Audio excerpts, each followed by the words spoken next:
Hello, my lovely students. So I understand section 2.3 had more questions than we really had time for in class. So I am going to record a couple of videos on those remaining questions in the lecture notes, so that way you guys have access to the content. So if I don't have a voice tomorrow, this is why. So our first one here is what we call a complex fraction. This is when we have fractions within one giant fraction. So when I was in school, my teachers were like, you need to find a common denominator, you need to get those together and do the same on top and bottom, and then you change the division to multiplying by the reciprocal. And that's not wrong, it works, but there's a way that's nicer. So of all the little fractions, we want to see what are our denominators, what would the common denominator be for all the fractions? And then we're going to multiply by a hand-selected form of 1. So I have x plus 12 is one of my denominators, 9 is my other one. So I need to see both of those pieces. So the common denominator between those would be 9 times x plus 12 in parentheses, like this.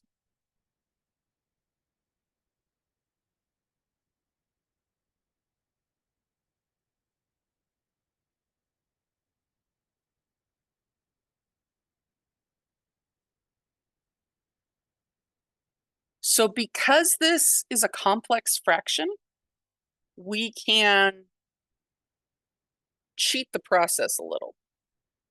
So what I'm going to do is I'm going to take this common denominator, distribute it through the top, distribute it through the bottom, and when I am done, the little fractions will be gone.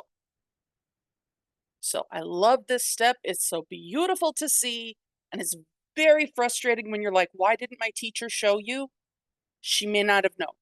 Like, I literally didn't see this until I was teaching, which was after I had gotten my bachelor's in math. All right, so I'm going to throw in parentheses around the top here just to reemphasize that we're distributing this whole 9x plus 12 into each term. So this whole thing is going to multiply there, and it's going to multiply there. And then the same thing on the bottom. All right, I'm going to take this a little slow, but if you're more comfortable with your algebra skills, you can do this a little bit faster. Like, you don't have to write as much work is what I mean. Like, it's not about doing it quickly, but yeah. All right. So I have 1 over x plus 12 times 9x plus 12. And now some of y'all are like, I didn't think she meant this slow. Oh, yes.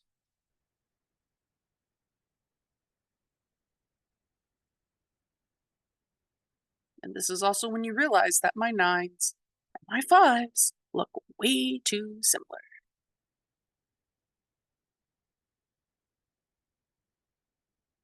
And we have x times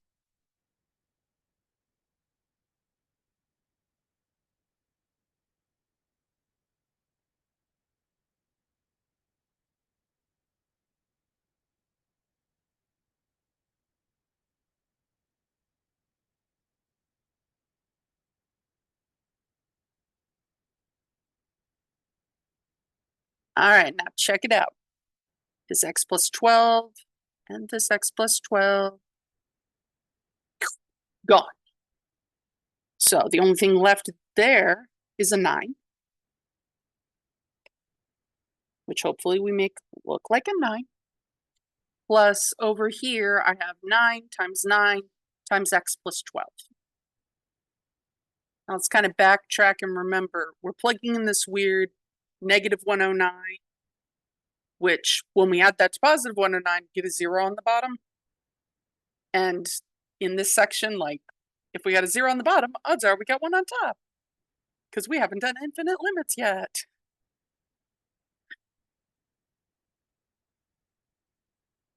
So like eventually we would want to multiply, well, it depends on what we end up doing, but for now I'm just gonna multiply the 9, so it'll be 81 times x plus 12. All over. Then this is 9x times x plus 12 plus a very ridiculous 109 times 9 times x plus 12.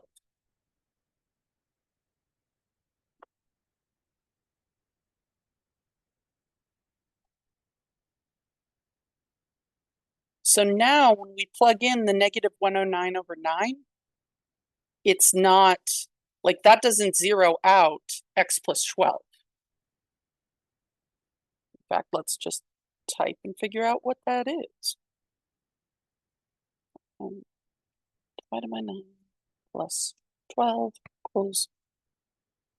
So negative 0.1 repeating is negative 1/9. So earlier when it was inside the little fraction, 1 over negative 1/9 flips and becomes negative 9, adds to the 9, and we get the 0. In here,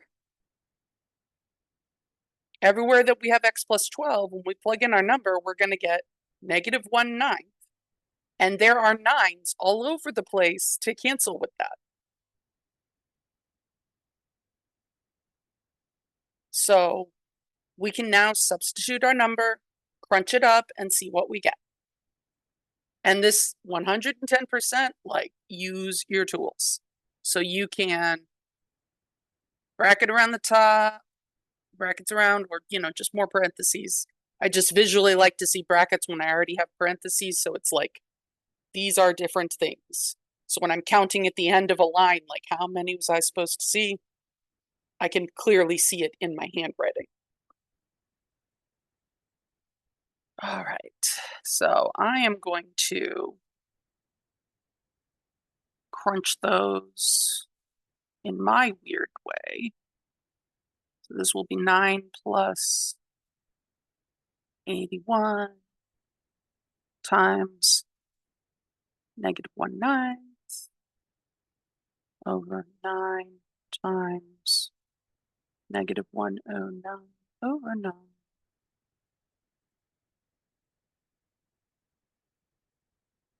times negative 1/9 plus 109 times 9 times negative 1/9. This is one of those, it really works better if you just type it on the calculator and press enter, but my phone doesn't do fractions. All right, so on top, that's actually going to be a negative 9. 9 plus negative 9 is 0. So what we're really making sure is that on the bottom, we don't still get a 0. So that would be positive 109 over 9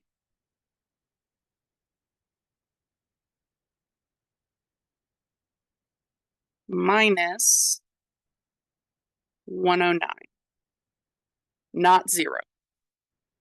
So 0 over number